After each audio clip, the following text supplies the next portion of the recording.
ग्रामांचल झील मान एक गुरुत्वपूर्ण योजना कार्यकारी करछंती केंद्र सरकार। केंद्र सरकार द्वारा युवती झील और महिला विभिन्न योजना कार्यकारी करा जाउछि। सेमानकु आर्थिक और सामाजिक क्षेत्र में मजबूत करबा एही योजनार मूल लक्ष्य रही आसीछि।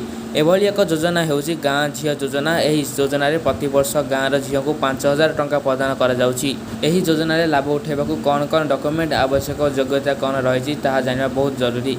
एही योजना रे विशेषकर छात्री मानक गुरुत्व दिया जाउछि। योजना रे पूर्व अनेक छात्री लाभ उठाई सारी जो मैंने द्वादश श्रेणी में 60% रु अधिक मार्क रखिंट से योजनार लाभ उठाई पारे।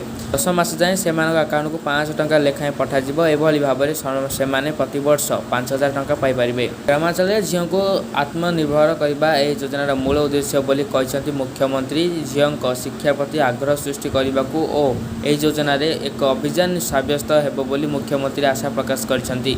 एजाएं लक्ष लक्ष छात्री एही योजना लाभ उठाई सारी।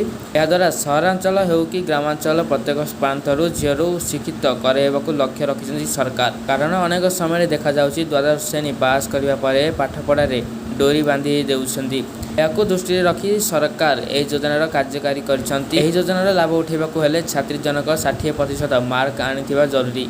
आर्थिक रूपे अनग्रसर स्थिति में परिवार को झील को यही योजनार लाभ मिल पार। सबु वर्गर छात्री योजना उद्दिष्ट। यही योजन सामिल होगाकू आधार कार्ड, जाति प्रमाणपत्र, 10वीं श्रेणी सर्टिफिकेट, ठिकाना प्रमाणपत्र, college I card, email ID सह मोबाइल नंबर आवश्यकता रही। सहित पान कार्ड और बैंक खाता पासबुक बाध्यतामूलक कर जाउछि। तो यही आज लाटेस्ट खबर। एवं लाटेस्ट खबर जानने चैनल को सब्सक्राइब कर पाखे बेल को प्रेस कर ऑल नोटिफिकेशन सेट कर रखुँ, जहाँद्वारा कि यह खबर आपन पाखे सर्वप्रथम पहुँच पार।